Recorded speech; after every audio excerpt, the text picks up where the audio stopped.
Ilahi lastu lil firdausi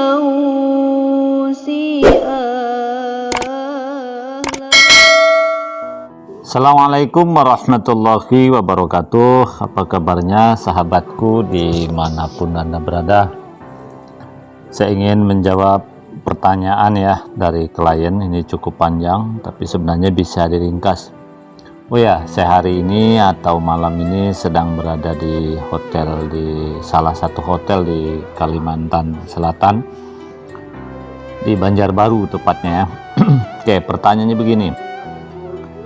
Izin Pak Ustadz, saya bertanya, ada suami, janda dan duda yang berumah tangga yang baru ini sekitar 10 tahun. Duda janda maksudnya. Waktu menikah si istri punya rumah dan kendaraan yang dibelikan orang tua istri dari sebelum nikah dengan suami pertama, artinya setelah bercerai harta tersebut tetap punya istri. Oke, clear. Waktu menikah dengan suami kedua, si istri belum waktu beli rumah lah untuk tempat mereka baru menikah dan menjual rumah dan mobil lamanya. Oke, artinya ini semua pakai uang istri, dimana gajinya 5 kali lipat dari suami. Oke, mereka memiliki satu anak dari hasil pernikahan, dimana gaji yang diberikan suami hanya cukup uang belanja keperluan rumah tangga. Setelah 10 tahun menikah, akhirnya istri minta dibelikan rumah oleh suami dan minta berjanjian pisah harta ke notaris. Artinya harta yang diperoleh tidak menjadi harta gonogini bila bercerai. Suami 4 tahun lagi pensiun, tapi bisa jadi pengacara karena memang latar belakangnya adalah seorang advokat.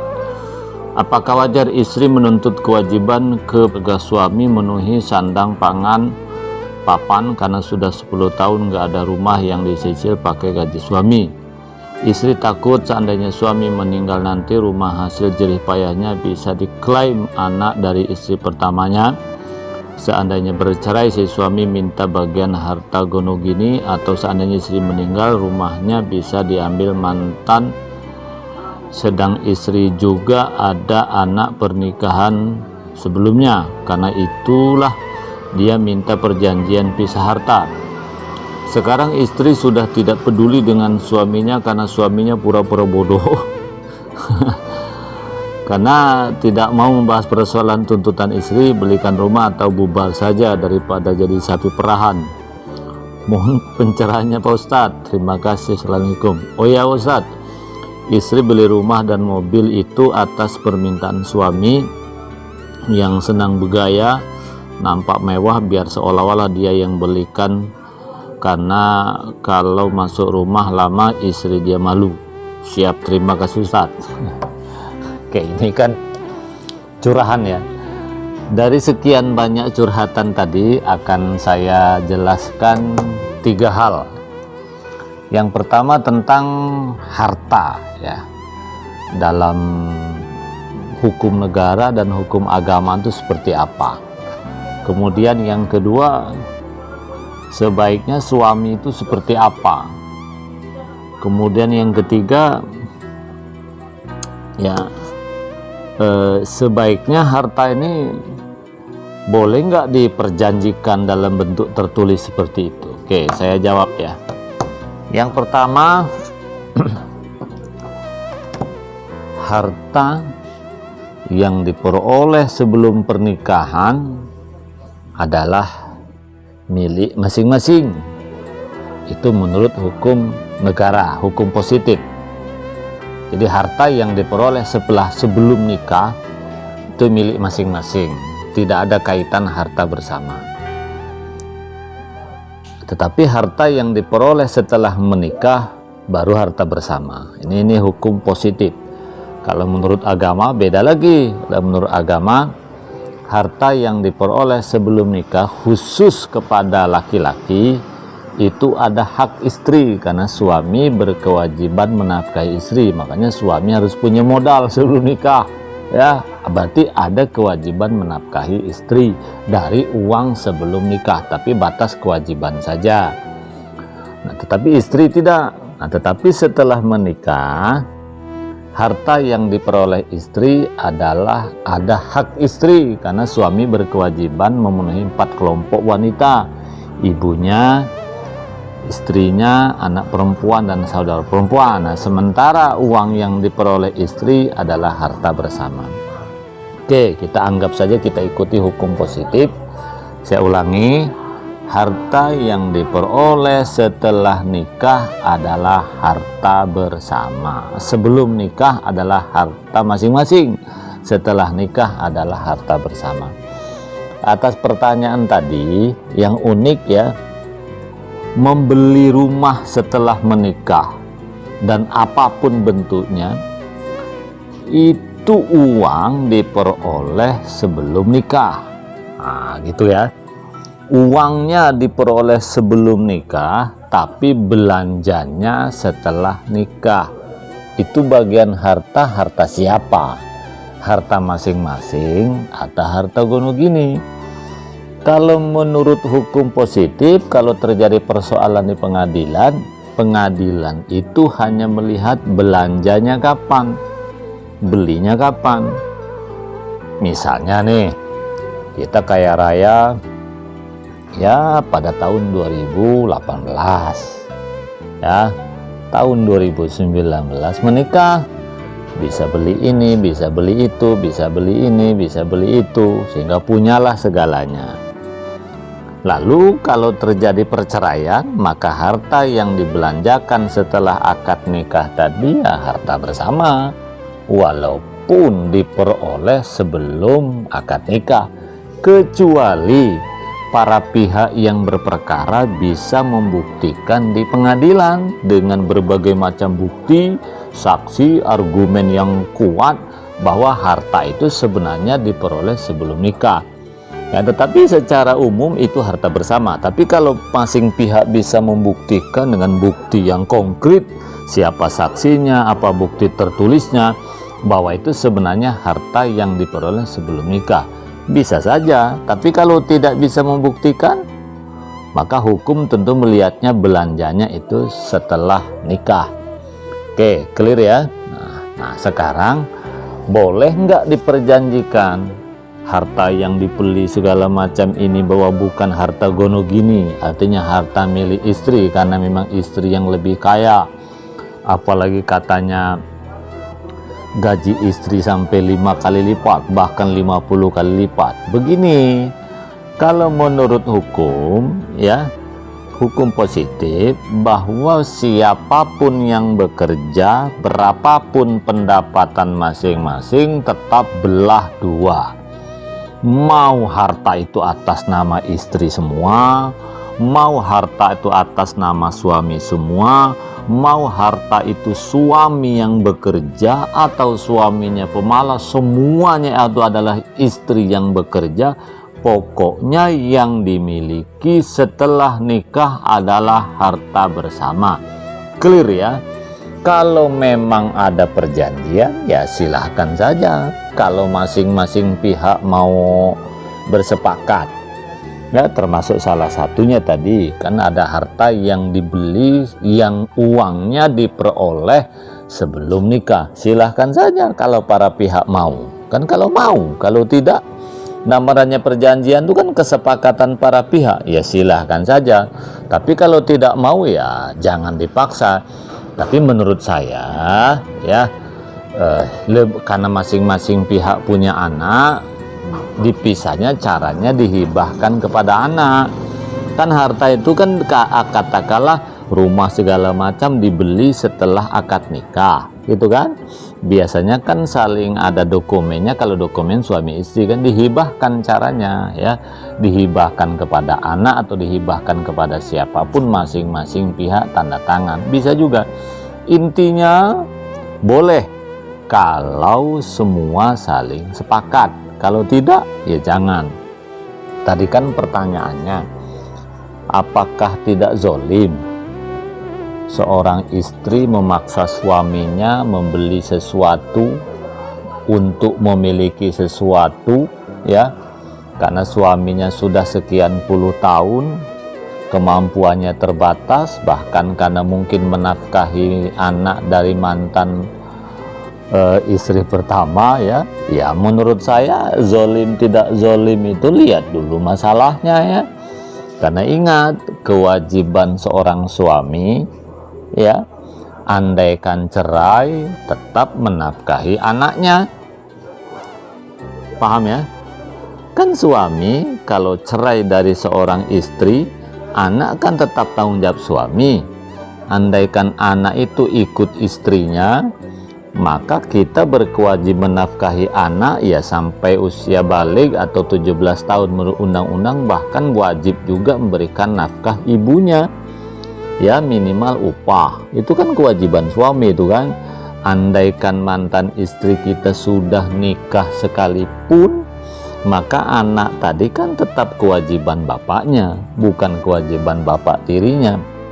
Bahkan andaikan bapak kandungnya pun meninggal dunia, kewajiban anak tadi, anak itu dia itu kan juga bukan bapak tirinya, kembali kepada walinya, artinya kepada saudara almarhum bapaknya, bisa kakak, bisa adik, bisa kakek, bisa paman. Jadi intinya nggak ada kewajiban dari keluarga istri, bahkan ibunya pun tak ada kewajiban. Nah, berkaitan pertanyaan ini, kan tadi dikatakan katakanlah kemampuan suami terbatas, ya, sementara ada anak bersama istrinya, ya namanya kewajiban sudahlah, kemampuan sudahlah terbatas, punya anak pula, wajar-wajar saja kalau menafkahi anaknya di sana, berikut memberikan upah kepada ibunya, sementara pendapatan terbatas. Wajarnya hidupnya susah, miskin, ya, walaupun mungkin pegawai. Sementara istrinya orang kaya, maka seorang wanita tidak boleh menyalahkan seorang suami yang menafkahi anaknya walaupun anaknya itu bersama ibunya. Bahkan anak itu pun sudah ada bapak tiri. Jadi seorang istri yang janda ini kan tidak bisa menyalahkan suami. Persoalannya kalau suami susah hidup, ya kenapa mau? Kalau suaminya misalnya menafkahi anaknya, jangan disalahkan, ya syukuri saja mana yang ada. Nah, oke. Berikutnya ya saya ingin jelaskan kepada semuanya, menikah ini kan sebenarnya bukan saling menuntut kemewahan, bukan saling menyalahkan, bukan saling ego, ini harta saya, ini harta kamu dan segala macam. Jangan seperti itu. Menikah ini kan saling sepakat, menikah ini kan saling mengikhlaskan, menikah ini kan saling mensyukuri, menikah ini kan saling sabar. Kalau selama ini misalnya pendapatan istri lebih banyak daripada suami, tapi ketika diberikan untuk menafkahi keluarga, itu kan pahalanya juga berlipat-lipat. Jangan kita anggap bahwa harta yang diberikan kepada keluarga suami atau menafkahi diri kita itu tidak berpahala, tapi kuncinya ikhlas. Tapi kalau misalnya gara-gara harta itu kemudian kita rumah tangga bentrok, itu keliru, ya, seperti itu. Apakah wajar istri menuntut kewajiban kepada keluarga memenuhi sandang pangan karena 10 tahun nggak ada rumah yang dicicil pakai gaji suami? Isi takut seandainya suami meninggal nanti rumah hasil jerih payahnya bisa diklaim anak dari istri pertamanya. Seandainya bercerai si suami minta bagian gonogini, atau seandainya istri meninggal rumahnya bisa diambil mantan istri, sedang istrinya juga ada anak pernikahan sebelumnya, karena itulah dia minta perjanjian pisah harta. Jadi begini atas pertanyaan ini, ya. Jadi begini, kata kuncinya kan sudah jelas tadi, harta yang diperoleh sebelum nikah itu milik masing-masing. Nah, kalau misalnya kita seorang janda, berarti harta yang diperoleh ya milik bersama suami sebelumnya. Oke, jelas ya. Tapi kalau kita misalnya seorang duda, berarti harta yang diperoleh sebelum nikah berarti harta bersama dengan mantan istrinya. Yang tengah, yang setelah itu tak dapat apa-apa dia. Nah, kemudian seorang istri ini menuntut kepada suami agar membelikan rumah, mungkin sedikit dipaksa karena memang tidak ada rumah bersama dia. Takut katanya kalau dia meninggal atau cerai ya, kalau pihak istri mungkin ya takut nanti diambil, kalau istri yang meninggal atau cerai nanti diambil mantan suaminya, berikut anak-anaknya. Si laki-laki kalau meninggal, kalau cerai nanti juga diambil mantan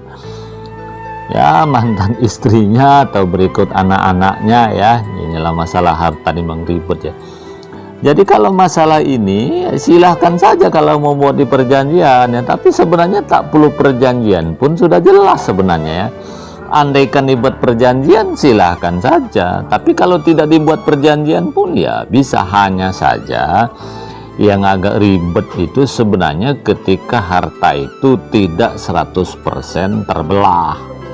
Makanya banyak orang kalau setelah duda, setelah menikah, dia tidak mau menempati rumah bersama mantan suami atau mantan istrinya. Kan banyak tuh orang-orang seperti itu ya. Begitu akad nikah yang kedua, dia tidak mau meninggali rumah itu, pindah tempat. Itu tujuannya supaya katanya sih tak enak kenangan bersama mantan, kenangan bersama suami, kenangan bersama mantan istri, atau nanti gangguan tetap datang, maka dia pindah rumah walaupun sederhana ya. Nah, tetapi kalau misalnya masih meninggali rumah itu juga ya, contoh lah kita misalnya tinggal di rumah yang tadinya setengah mewah, setelah nikah dengan suami kedua merehab, tamannya, ningkat rumah, segala macam itu kan baginya sulitnya luar biasa ya kan. Dokumen masih bersama suami pertama atau dokumen masih bersama istri pertama gitu ya. Sementara yang merehab, yang memperbaiki ya bersama suami berikutnya atau bersama istri berikutnya, kan ribet itu ya. Tapi bisa saja kalau kita bisa membuktikan, kalau terjadi perdebatan di pengadilan, contoh dokumen betul bersama pasangan suami atau istri pertama, tapi bisa membuktikan dengan kwitansi ketika bersama suami pertama nilai rumah tuh sekian, sekarang menjadi sekian, itu ada buktinya ya, bisa saja di pengadilan. Tapi menurut saya ribet. Maka saran saya kepada siapapun yang menikah lagi atau menikah yang kedua, kalau memang yang pertama itu suaminya masih hidup ya, atau ada anaknya khawatir menuntut, begitu juga sebaliknya, saya kira sebaiknya pisah rumah saja ya, kalau memang tidak saling mengikhlaskan itu ya. Jadi boleh-boleh saja ada perjanjian kalau khawatir. Nah, berikutnya sekarang istri sudah tidak peduli dengan suami karena suaminya pura-pura bodoh, tidak mau lagi membahas persoalan tuntutan istri belikan rumah atau bubar saja daripada sapi perah. Mohon pencerahannya Pak Ustadz. Ya wajar-wajar saja lah. Sebenarnya bukan takut jadi sapi perahan ya. Sebenarnya pertama suami ini kan berkewajiban menafkahi istri, berkewajiban membelikan rumah. Ya, sebenarnya bukan membelikan ya. Kewajiban suami ini kan sandang, pangan, papan, sayang. Papan itu kan rumah.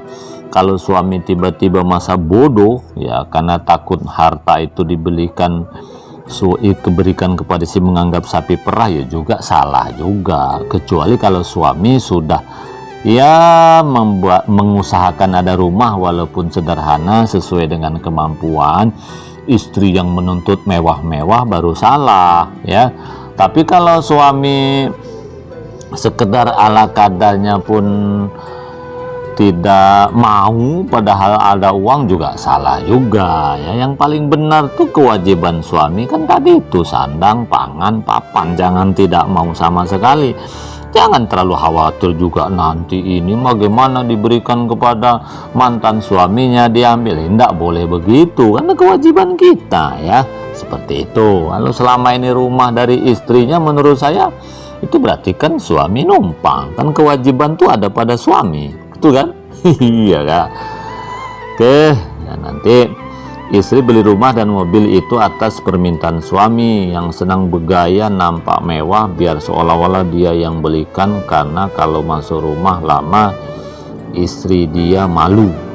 Oke, jadi apalagi yang membeli rumah itu katanya atas suruhan suami atau permintaan suami, senang bergaya. Ya, suami tidak boleh banyak gaya lah. Suami ini kan harus melaksanakan kewajiban. Oke, saya simpulkan ya, 3 saja. Yang pertama, harta yang diperoleh sebelum nikah milik masing-masing. Setelah nikah milik bersama. Mau ada perjanjian, tidak ada perjanjian, sama. Yang repot itu harta campur aduk. Ada harta bersama istri pertama dicampur aduk harta bersama istri kedua, atau suami pertama dengan suami kedua, itu dicampur aduk. Kalau terjadi persoalan hukum di pengadilan harus bisa saling membuktikan. Oke, solusinya memang tadi sudah saya katakan, pindah saja.